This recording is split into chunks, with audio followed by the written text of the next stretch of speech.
Almost a century ago, one of the world's richest men spent millions to create an American town in the middle of the Amazon jungle. Today, much of Henry Ford's dream lies in ruins. FORDLANDIA, as it became known, once had a state-of-the-art hospital, fine homes and even a golf course. Você imagina que você vai ter uma cidade com iluminação elétrica na Amazônia. Even today, FORDLANDIA can be hard to reach. Endless forest, and then you see it, a vast water tower and a rotting industrial complex. From another world and another time. But this is no ghost town. Ford's legacy lives on in the people still here. So what was Henry Ford trying to achieve, and why the Amazon? And can FORDLANDIA be saved before the forest finally reclaims it? In so many ways, Henry Ford was a simple man. But by the 1920s, Ford was also incredibly rich. His cars, factories, and company towns had transformed the way Americans worked and lived. Every piece of his iconic Model T came from a Ford-operated business. But there was just one link in the supply chain missing: rubber. At the time, most rubber came from plantations in Asia. Ford saw a solution in the Amazon, the native home of the rubber tree. In 1927, he acquired 2.5 million acres of land on the banks of one of the Amazon's largest rivers, the Tapajos. That's a piece of land nearly the size of Jamaica. The plan was to grow and export enough rubber to make the tires for 2 million cars a year. And the volume of production will increase as rubber becomes available from Ford-owned plantations on the Amazon. The first teams began to arrive by boat in 1928. Newspapers at the time painted a picture of heroic adventure and discovery, and of Ford as imperious, beginning the most spectacular project of his long, spectacular career. Ford's vision was of a little piece of old-town America in the heart of Brazil, combined with all the industrial efficiency of his Detroit factories. He hired mostly local Brazilians to clear the forest. By 1929, there were around 1,300 local workers on the payroll. But it wasn't long before reality began to bite. Mud, oppressive heat, and disease very soon took their toll. 90 people had died by the end of 1929, and hundreds were falling sick. Ford had already spent over $1.5 million by this stage, with little to show for it. That's around $25 million today. Almost 100 years on, and the graveyard lies in ruins, but you can still make out some of the names. Many died from malnutrition, disease, but also from bites from snakes or vampire bats. In a desperate attempt to clear the rainforest, workers started what some have called perhaps the biggest man-made fire in that part of the Amazon to date. No había mucho registro del respeto al medio ambiente o de la preservación del medio ambiente. Por lo tanto, el emprendimiento en sí chocó contra la naturaleza, digamos. But ships continued to travel back and forth from the States, bringing everything, and I mean everything, needed to build an industrial town from scratch. A railroad, prefabricated buildings, this vast water tower that became the tallest man-made structure in the Amazon.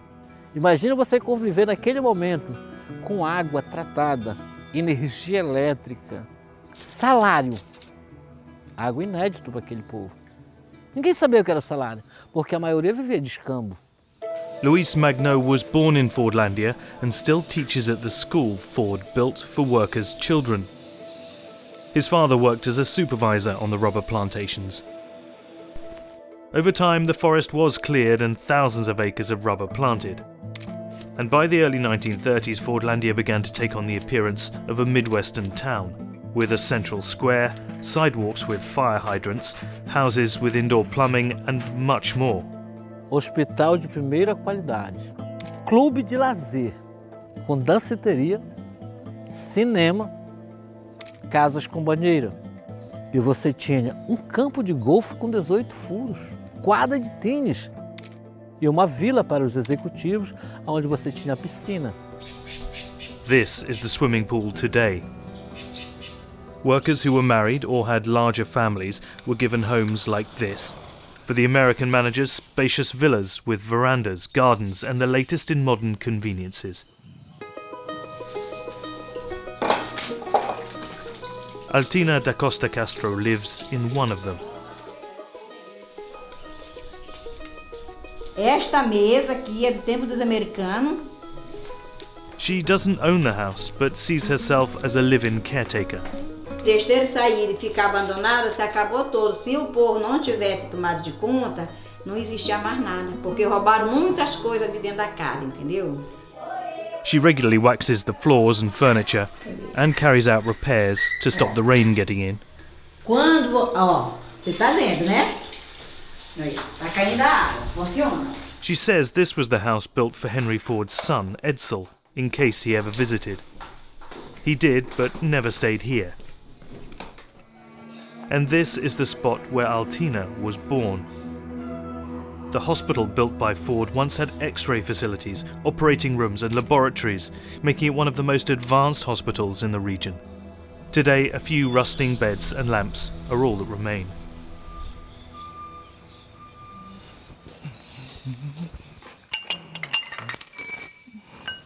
Edir Branco's parents both came from the local area looking for work. He was born here in 1938.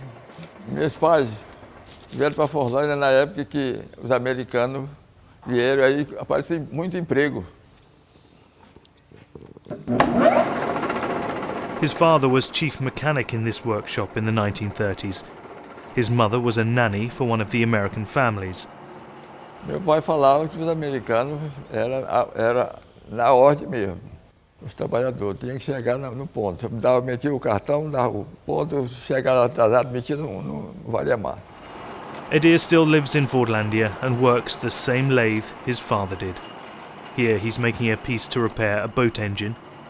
For his parents and thousands of others, working for Ford meant not just strict rules on timekeeping, but on pretty much everything. Alcohol was banned and diet was strictly controlled in the company dining hall. Hygiene inspectors would check that homes were kept clean and free from mosquitoes. Even good pay, free healthcare and housing were not enough to retain a loyal workforce.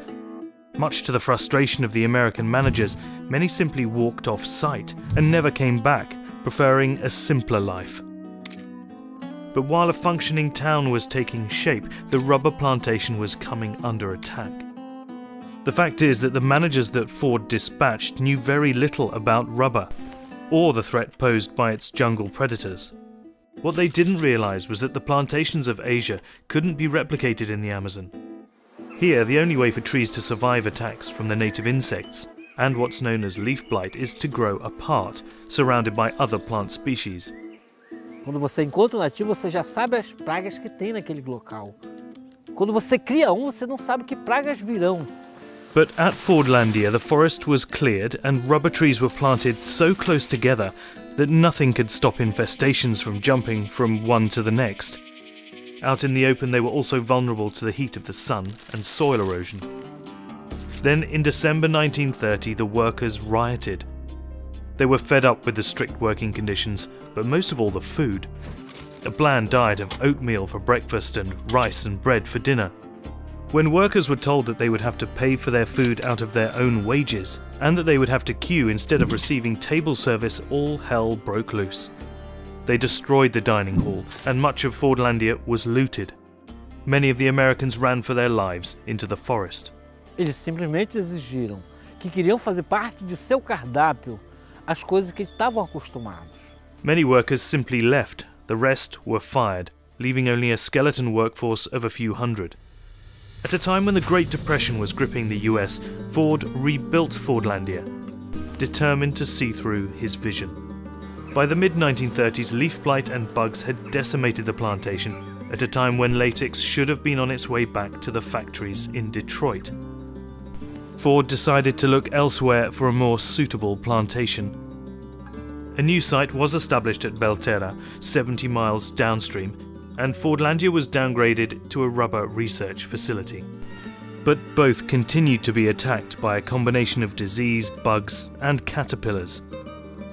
Edir remembers collecting them in 1945 as a 7-year-old. Eu com os colegas se reunia aqui, saía cedinho quando estava de folga da escola e ia catar lagarto. Tinha dois tipos, tinha o charuto, polido assim, e tinha a lagartinha pequena, amarela, na casca da seringueira. O favo a gente sabia tirar. Attempts were made to resuscitate the plantations during World War II, but in 1945, Ford's grandson Henry Ford II took the decision to close. By then, the auto giant had invested $20 million in the failed rubber plantations. That's about $400 million today. They were sold to the Brazilian government for less than $250,000. Then one day, the Americans in Fordlandia were gone. Uma coisa esquisita já. Largaram aí, o mato começou a conta. Much of Ford's utopia began to fall apart, or was looted. Some, like Edir and Luis's parents, stayed on. Aí quando eu me empreguei, em 54, tinha 16 anos. Aí o pessoal foram saindo, foram morrendo, e outros colegas também, aí diminuiu o povo aqui. Cadê o pessoal? Tudo bem, aí foi fracassando. O negócio do látex também. Aí parou. Aí botaram a criação de gado. Henry Ford, the master of the motor car, the assembly line and efficiency, had come up against the mighty Amazon and met his match. Digamos, podía haber sido exitoso, tenían capital, inversiones, maquinaria, ¿no? Tecnología. Y yo creo que le faltó esta figura importante, empatizar con los pobladores nativos y empatizar con la región. Fordlandia has been depicted as a ghost city in the heart of the Amazon, but Luis says over 1,000 descendants of those original Ford workers are still here. His granddaughter is 4th generation Fordlandia, and he's proud of it. Quantas comunidades, quantos municípios tem na Amazônia? Quem tem uma história tão grande que nem Fordlandia? But now mining companies are also here. Você está pisando em dos subsolos mais ricos do Brasil, cobiçados por N empresas. Falando de riquezas minerais que existem aqui, grandiosíssimas. In 2015, federal prosecutors in Brazil sued the country's architectural heritage agency for failing to preserve Fordlandia. The local head of tourism is hoping it will one day rise again. A gente sabe que o tombamento ele não vai suprir todas as demandas, não vai resolver tudo, mas eu acredito que é o primeiro passo, o grande primeiro passo, né, para a gente fazer esse processo de busca de recursos para recuperar aqueles bens históricos e assim poder divulgar aquele como um grande atrativo turístico histórico do município de Aveiro e da nossa região do Tapajós. For now, though, the people of Fordlandia are doing their best to keep the memory of their ancestors and of Henry Ford's jungle dream alive.